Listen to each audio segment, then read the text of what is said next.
Alright, this is section 5.2, muscles and tendons of the upper and lower extremities. Shoulder girdle. Your shoulder girdle connects your axial skeleton to your upper limbs and helps you move these limbs. Without your shoulder girdle, you wouldn't be able to throw a ball, drive a car, or reach the top shelf of your closet or kitchen cabinet. In fact, you wouldn't be able to move your upper limbs. The muscles and tendons in your shoulder girdle get plenty of use. Four muscles originate on your scapula, wrap around the shoulder joint, and fuse together. This fusion forms one large tendon. The rotator cuff, which is inserted into the humerus. The rotator cuff keeps the ball of the humerus tightly in the scapula socket and provides stability of the shoulder joint and the kind of strength needed by baseball pitchers.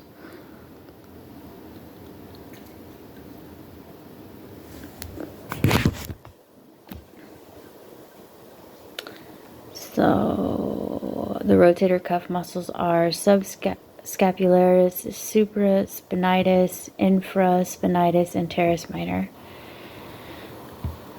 Okay. Upper arm and elbow joint. Muscles connect the humerus upper arm bone to the shoulder girdle, vertebral column, and ribs. These muscles enable the arm to move freely at the shoulder joint. The major anterior muscles, those at the front of the body, are the deltoid shoulder muscle and the pectoralis major chest muscle. Among the major posterior muscles is the latissimus dorsi, found in the back.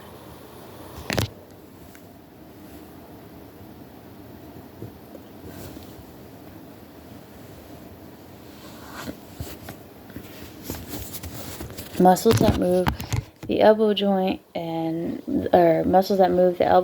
forearm have their origins in the humerus or pectoral girdle and are inserted into the bones of the forearm. On the front of the arm, a group of three muscles, the biceps brachialis and brachioradialis, flexes the forearm at the elbow joint and rotates the forearm and hand laterally, supination. On the back of the arm, a single muscle, the triceps brachii, extends the elbow joint and forearm. Forearm, wrist, and hand. The muscles of the forearm supinate and pronate the forearm, flex and extend the wrist joint and hand, and move the hand medially and laterally. As the tendons pass over the wrist, they're surrounded by sheets of synovial membrane and held in place by the wrist, or on the wrist by transverse thick fibrous band called retinaculum.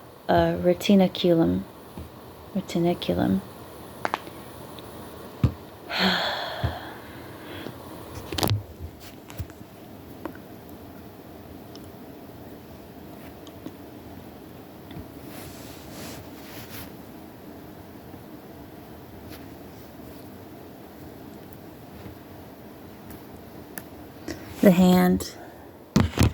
When you look at the palm of your hand, you'll see a prominent pad of muscles, the thenar eminence at the base of your thumb, and the smaller paddle muscles, hypothenar eminence, is located at the base of your little finger. The back of your hand is called the dorsum. Muscles of the pelvic girdle and lower limb. Powerful muscles that support the hip joint and move the thigh have their origins in the pelvic girdle and their insertions into the femur. Prominent among them are the three gluteus muscles, maximus, medius, and minimus, and the abductor muscles that run down the inner thigh.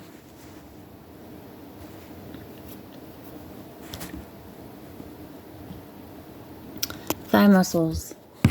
The thigh muscles move the knee joint and lower leg. The anterior thigh, the front of the thigh, contains the large quadriceps femoris muscle.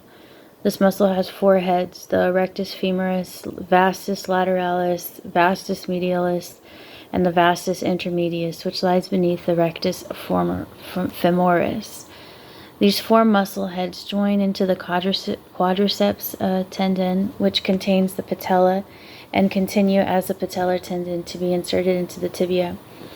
The quadriceps muscles extends or straightens the knee joint, and because of the lower leg's weight, it has to be very strong muscle. The posterior rear thigh is composed mostly of the three hamstring muscles, the bicep femoris, semimembranosus, and semitendinosus. These muscles flex or bend the knee joint and rotate the lower leg. The hollow area at the back of the knee joint between the hamstring tendons is the popliteal fossa. Muscles of the lower leg. The muscles of the lower leg move the ankle, foot, and toes. Those on the front of the leg are in a compartment between the tibia and fibula. They dorsiflex the foot at the ankle and extend the toes. Those on the lateral side of the leg invert the foot. Those on the back of the leg plantar flex the foot at the ankle, flex the toes, and invert the foot. The gastrocnemius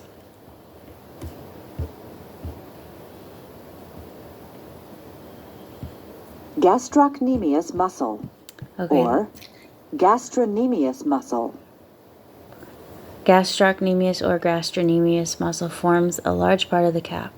The distal end of it joins with the tendon of the soleus muscle to form the calcaneal or Achilles tendon, which is attached to the calcaneus heel bone.